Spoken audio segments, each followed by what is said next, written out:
Now, you probably noticed I don't feel about that war the way we were told we were supposed to feel about that war, the way we were ordered and instructed by the United States government to feel about that war. You see, I tell you, my mind doesn't work that way. I got this real moron thing I do. It's called thinking. And I'm not a very good American because I like to form my own opinions. I don't just roll over when I'm told to. Sad to say, most Americans just roll over on command. Not me. I have certain rules I live by. My first rule, I don't believe anything the government tells me. Nothing. Zero. Nope.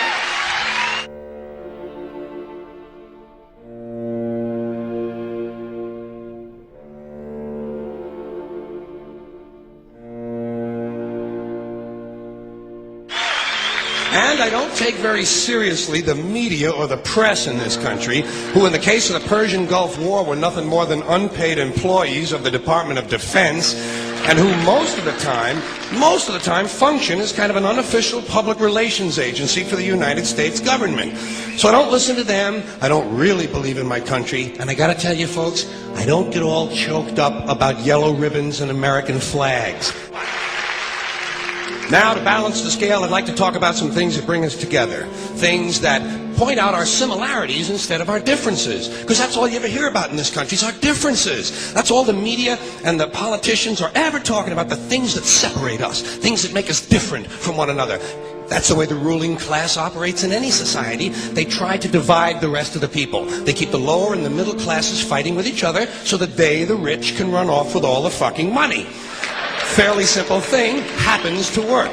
You know, anything different, that's what they're going to talk about. Race, religion, ethnic and national background, jobs, income, education, social status, sexuality, anything you can do, keep us fighting with each other so that they can keep going to the bank. You know how I describe the economic and social classes in this country? The upper class keeps all of the money, pays none of the taxes. The middle class pays all of the taxes, does all of the work. The poor are there just to scare the shit out of the middle class. Keep them showing up at those jobs. Politicians know that word. They use it on you. Politicians have traditionally hidden behind three things: the flag, the Bible, and children. No child left behind. No child left behind. Oh, really? Well, it wasn't long ago you were talking about giving kids a head start. Head start, left behind? Someone's losing fucking ground here. But there's a reason. There's a reason. There's a reason for this. There's a reason education sucks, and it's the same reason that it will never, ever, ever be fixed. It's never going to get any better. Don't look for it. Be happy with what you got. Because the owners of this country don't want that. I'm talking about the real owners now. The big, the wealthy, the real owners, the big, wealthy business interests that control things and make all the important decisions. Forget the politicians. They're irrelevant. The politicians are put there to give you the idea that you have freedom of choice. You don't. You have no choice. You have owners. They own you. They own everything. They own all the important land. They own and control the corporations. They've long since bought and paid for the Senate, the Congress, the state houses, the city halls. They got the judges in their back pockets, and they own all the big all the big media companies. So they control just about all of the news and information you get to hear. They got you by the balls. They spend billions of dollars every year lobbying to get what they want. Well, we know what they want. They want more for themselves and less for everybody else. But I'll tell you what they don't want. They don't want a population of citizens capable of critical thinking. They don't want well-informed, well-educated people capable of critical thinking. They're not interested in that. That doesn't help them. That's against their interest. That's right. You know something?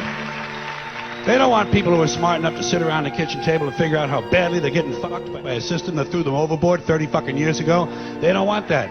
You know what they want? They want obedient workers. Obedient workers. People who are just smart enough to run the machines and do the paperwork, and just dumb enough to passively accept all these increasingly shittier jobs with the lower pay, the longer hours, the reduced benefits, the end of overtime, and the vanishing pension that disappears the minute you go to collect it. And now they're coming for your Social Security money. They want your fucking retirement money. They want it back.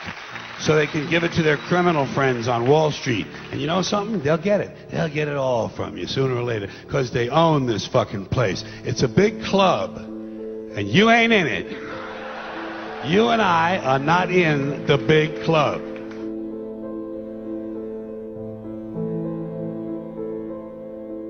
The greatest form of control is where you think you're free when you're being fundamentally manipulated and dictated to.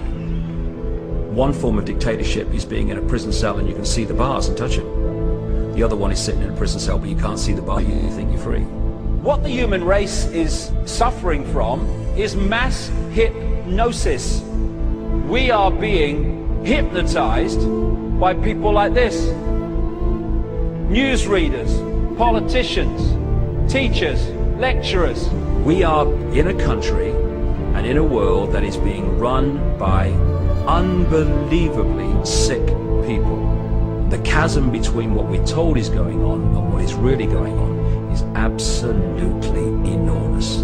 The greatest hypnotist on planet Earth is a oblong box in the corner of the room. It is constantly telling us what to believe is real. Historically, the control and manipulation of political opinion has been the Freemasons' main weapon in gaining control of countries and states.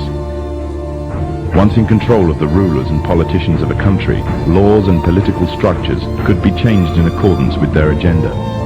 However, since restricting the body does not necessarily mean restricting the mind, the Freemason recognizes that their plan for a global government hinges completely on subduing the masses to their agenda, and thus eliminating opposition to their cause. And the greatest threat to their plan, posing more danger than any army or law, is the threat of a free-thinking mind. In order to eliminate this threat and to achieve their objective, the Masons have set about the boldest plan ever devised: the complete control of every aspect of human life, your life.